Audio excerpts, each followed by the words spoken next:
Discouraging smoking. Life is arguably the most precious gift we all have, and the gift that we get only once.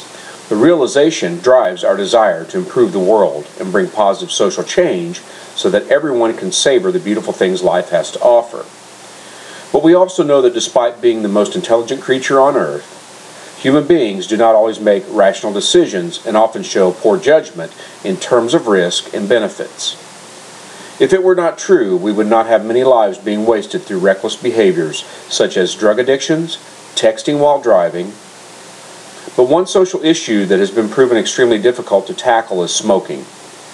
Even record taxes on cigarettes in states like New York or explicit warnings on cigarette packaging seem to have failed to achieve their objective. It may be the most effective tool in discouraging smoking is education. Smokers should leave smoking, and non-smokers should build strong resolve to stay clean because smoking doesn't only hurt us, but also hurts others around us. The first and most important reason for leaving smoking should be our personal health. The quality of life is not only determined by how long we live, but also by how healthy we are and able to enjoy the different things that life has to offer.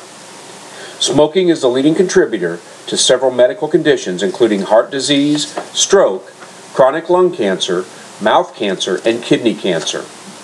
An average smoker loses 8.3 years of life expectancy, or about 12 to 14 minutes per cigarette. The average number of deaths attributed to smoking stands around 443,000 per year in the U.S. and exceeds the cumulative number of deaths from HIV, illegal drugs, alcohol, motor vehicle injuries, suicides, and murders combined. Smoking among women also increases the probability of infertility, preterm delivery, stillbirth, low birth weight, and sudden infant death syndrome, or SIDS.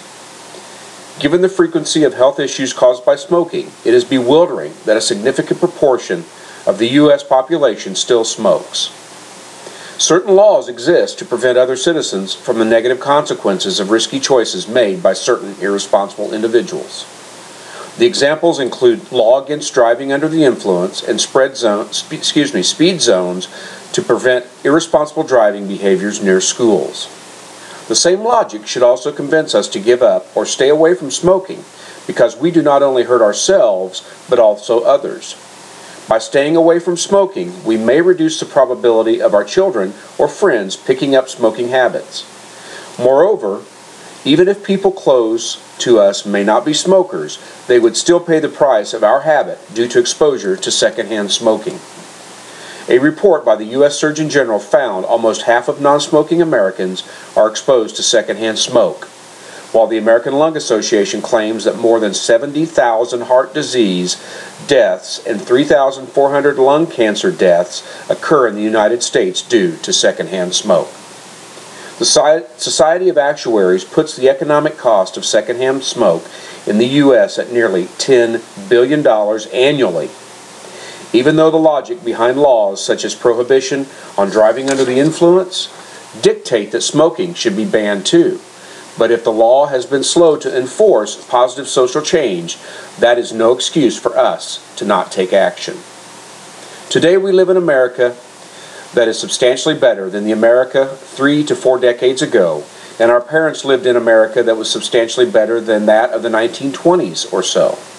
This is because each American generation has played its part to create a better future for the next generation, and we also share that obligation to create a better America for future generations. When we were growing up, our elders helped shape our habits and lifestyles, and by adopting smoking-free lifestyles, we will also be able to influence younger people in a positive manner. Tobacco use among parents has been found to increase the probability of their children adopting smoking. When our words match actions, we enjoy greater credibility among children.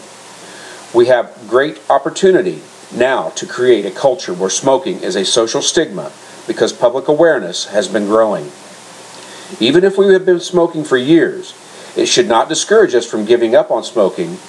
It is never too late to make a positive change, and fortunately, leaving smoking, even after years of use, does carry health benefits. Even quitting at the age of 50 reduces the risk of premature death to half as compared to smokers, while quitting at the age of 30 reduces the chance of premature death by an astonishing 90%. Thus, leaving smoking is not only the right thing to do, but also comes with real benefits.